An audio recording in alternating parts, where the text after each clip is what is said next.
Hello students, welcome back to all of you in my online study class. Today we are going to study one word substitution, the most important topic of intermediate grammar. साथ ही साथ competition exams के लिए भी एक बहुत ही महत्वपूर्ण topic है one word substitution, यानी कि अनेक शब्दों के लिए एक शब्द. A group of words or phrases has been given in your examinations and you will have to put one word for that phrase or that sentence. आपको एक पूरे वाक्य के लिए, एक पूरे फ्रेज के लिए केवल एक शब्द लिखने होते हैं, वही कहलाता है वन वर्ड सब्स्टिट्यूशन, अर्थात अनेक शब्दों के लिए एक शब्द. जैसे अगर हम ये कहें कि a person who does not know how to read and write, एक आदमी जो नहीं जानता है कि कैसे लिखा जाता और पढ़ा जाता है, यानी एक आदमी लिखना पढ़ना नहीं जानता, तो हम उसको क्या बोलते हैं? अनपढ़ बोलते हैं, अशिक्षित बोलते हैं, इलिटरेट कहते हैं, इलिटरेट इंग्लिश में. और a person who knows to write and read, एक आदमी जो लिखना और पढ़ना जानता है तो क्या बोलते हैं? लिटरेट पर्सन है, पढ़ा लिखा व्यक्ति है. तो ऐसे एक शब्द हम लिखेंगे. जैसे आपके सामने एक एग्जाम्पल दिख रहा है, a lover of Mankind, a lover of Mankind, मानवता का प्रेमी. जो मानवता का प्रेमी हो, एक ऐसा व्यक्ति जो मनुष्य प्रेमी हो, उसको एक शब्दों में हिंदी में तो बोलते हैं मनुष्य प्रेमी, लेकिन इंग्लिश में क्या बोलेंगे? यही हमको सीखना है. फिलैंथ्रोपिस्ट बोलते हैं. क्या बोलते हैं इसको? फिलैंथ्रोपिस्ट,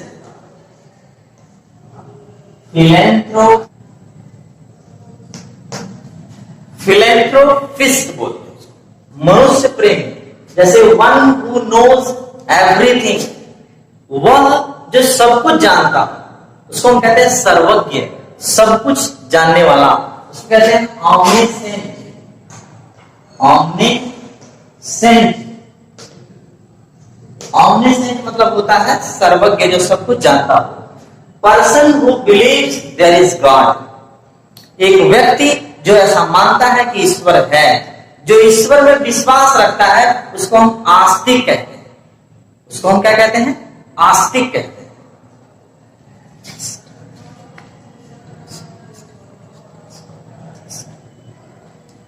उसको हम क्या कहते हैं? आस्तिक कहते हैं. तो उसको इंग्लिश बोलते हैं थीस्ट, THIEST, थीस्ट बोलते हैं, theist. And a person who does not believe in God, जो ईश्वर में आस्था नहीं रखता, ईश्वर में विश्वास नहीं रखता, उसको नास्तिक कहते हैं. एक शब्दों में इंग्लिश में बोलते हैं एथिस्ट, ATHIEST. क्या बोलते हैं? एथिस्ट कहते हैं. अ person who Yeats too much, एक व्यक्ति जो बहुत अधिक खाना खाता. सोचिए, जब ज्यादा खाना खा लेगा तो क्या होगा? ऐसा हो जाएगा, है ना ऐसा. तो अ person who Yeats too much, ऐसे व्यक्ति को पेटू कहते हैं. एक शब्दों में ग्लटन बोलते हैं अंग्रेजी में, हमारे GLUTTON, ग्लटन, ग्लटन. अब medicine that kills germs, medicine तो बहुत प्रकार के होते हैं, है ना. तो एक दवाई, एक दवा, एक ऐसी दवा जो कीटाणुओं को मारती है, उसको जर्मिसाइड कहते हैं. क्या बोलते हैं? जर्मिसाइड. एक शब्दों में बोलते हैं क्या? जर्मिसाइड कहते हैं. ठीक है. एंटीबायोटिक दवा होता है, ठीक है, पेनकिलर होता है, एंटीबायोटिक होता है, और भी बहुत प्रकार की दवाइयां होती हैं. लेकिन ये जो जीवाणुओं को, कीटाणुओं को मारता है, उसको क्या कहते हैं? Germicide. A garden of fruits, बहुत शानदार फ्रेज है. अ गार्डन ऑफ फ्रूट्स, फलों का बागीचा. आप सोच रहे हैं फलों का बागीचा, बागीचे में ही तो फल लगता है, चाहे वो आम का बागीचा हो, अमरूद का बागीचा हो, सेब का बागीचा हो. तो फलों के बागीचे को क्या बोलेंगे? तो बहुत सारे बच्चे परीक्षाओं में गार्डन लिख देते हैं, but the garden is not correct. सही है इसका ऑर्चार्ड. ऑर्चार्ड, फलों के बागीचे क्या बोलते हैं? ऑर्चार्ड कहते हैं. The life history of a man, the life history of a man written by himself. Life history, जीवन कथा, खुद के द्वारा लिखी गई जीवन कथा, उसको एक शब्दों में आत्मकथा कहते हैं. इंग्लिश में ऑटोबायोग्राफी बोलते हैं. ऑटोबायोग्राफी, ऑटोबायोग्राफी, ऑटोबायोग्राफी कहते हैं. और एक और उसी तरह से है the life history of a man written by someone else, life history written by someone else, अर्थात किसी दूसरे के द्वारा लिखा गया जीवनी, उसको हम कहते हैं ओनली बायोग्राफी। क्या बोलते हैं? ओनली बायोग्राफी कहते हैं। और खुद के लिखा हुआ हो तो उसको ऑटोबायोग्राफी कहते हैं। A man who eats human flesh, सोचिए ह्यूमन फ्लेश, फ्लेश मीन्स होता है मांस, एक व्यक्ति जो मनुष्य का मांस खाता है, आदमी का मांस खाता है, क्या बोलते हैं उसको? नरभक्षी कहते हैं। नरभक्षी को हम कहते हैं कैनिबल, यानी कि CANNIBAL, कैनिबल कहते हैं।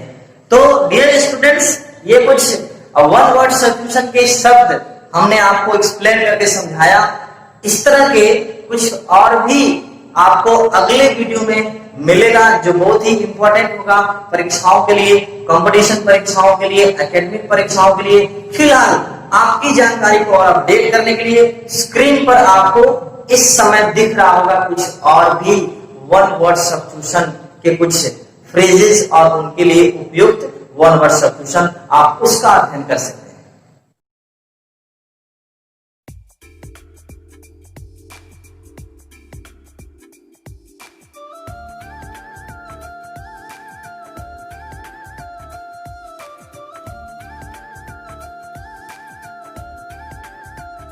थोड़ा ठहर, थोड़ा ठहर, सुन ले जरा, सुन ले जरा, दिल कह रहा, दिल कह रहा, देना सजा, यूं बेवजह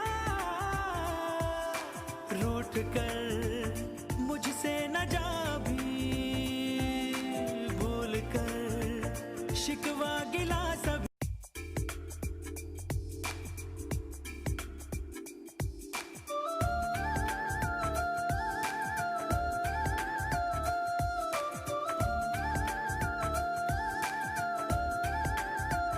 थोड़ा ठहर, थोड़ा ठहर, सुन ले जरा, सुन ले जरा, दिल कह रहा, दिल कह रहा, देना सजा, यूं बेवजह